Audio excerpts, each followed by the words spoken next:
ओम नमो भगवते वासुदेवाय। नमस्कार दर्शक बंधु, मु आपण माननकु मोर यूट्यूब चैनल अष्टधर्म प्रकाश को स्वागत करुछि। आसंतु देखिबा जून 2026 रे वृष राशि व्यक्ति मानकर समय किपरि रहिबो। वृष राशि अधिपति ग्रह शुक्र द्वितीय स्थान रे अवस्थान करुछंती। जून 9 तारिख पर तृतीय स्थान को चलन करिवे। स्वास्थ्य दृष्टि समय भल रहिबो। धनाधिपति बुध धन स्थान वा स्वस्थान अच्छी। बृहस्पति आपणकर तृतीय स्थान रे कर्कट राशि रे उच्च अवस्था अच्छी। तेणु धन प्राप्ति दृष्टि समय अत्यंत शुभ अटे। परिवार रे सुख शांति रहिबो। आपणकर बाणी रे मधुरता रहिबो।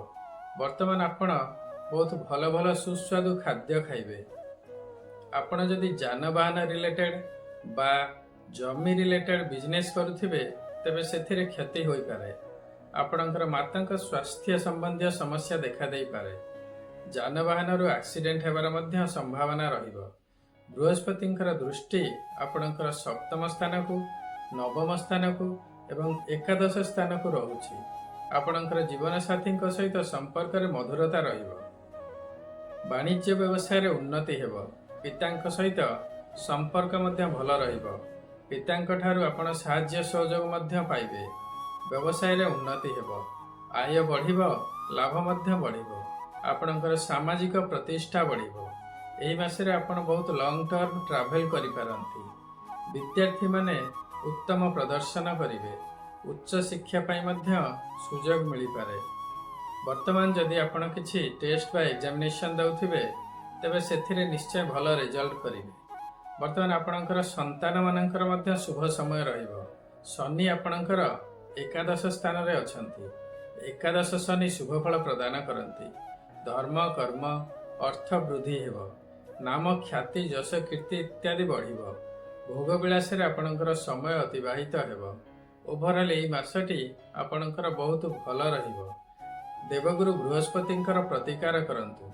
प्रत्येक दिन गुरुंकर वंदना करंतु। ओम गुरवे नमः जप करंतु। महादेवंकर पूजा अर्चना करंतु।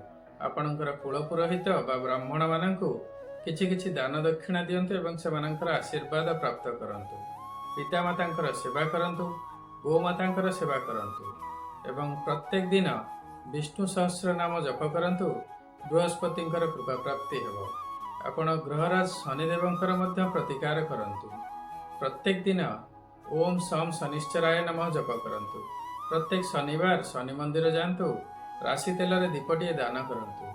काऊ एवं बुला कुकुर माननकु किछि किछि खाइबा को दियंतु।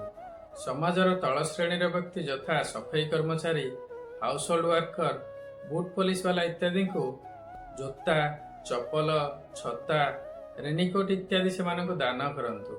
प्रत्येक दिन हनुमान चालीसा पाठ करंतु। शनिदेवंकर शुभ फल प्राप्ति हेबो। यह थिला वृष राशि पई विभिन्न ग्रह मानकर गोचर रे प्राप्त हेउथिबा शुभ एवं अशुभ फल। मात्र एही शुभ बा अशुभर मात्रा केते रहिबो ताहा निर्भर करिबो आपणकर जातक रे सेमानकर स्थिति किपरि अछि एवं वर्तमान आपणकर केउ ग्रहंकर महादशा बा अंतर्दशा चली अछि।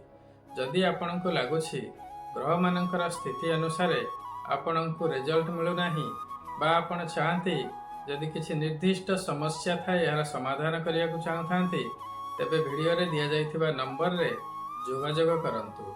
वर्तमान पर्यंत जदि आपण मो चैनल को सब्सक्राइब करि नांती तेबे सब्सक्राइब निश्चय करंतु। भिन्न भिन्न ग्रह मानकर गोचर रे चलन बा राशि परिवर्तन, ग्रह मानकर वक्री चलन, ग्रह मानकर शुभ एवं अशुभ योग इत्यादि विषय रे मो चैनल रे बहुत इन्फॉर्मेटिव वीडियो अछि। ताकू देखंतु। ए सबुर प्रभाव एवं प्रतिकार विषय रे जानंतु। आशा करुछि ए वीडियोटी आपनको निश्चय भल लागिथिबो। जदि भल लागिछि तेबे वीडियोटी को लाइक करिवे एवं शेयर करिवे। आपणकर मतामत कमेंट सेक्शन रे निश्चय देबे। सर्वे भवन्तु सुखिनः, सर्वे सन्तु निरामया, सर्वे भद्राणि पश्यन्तु मा कश्चित् दुःखभाग् भवेत्। ओम नमः शिवाय। नमस्कार।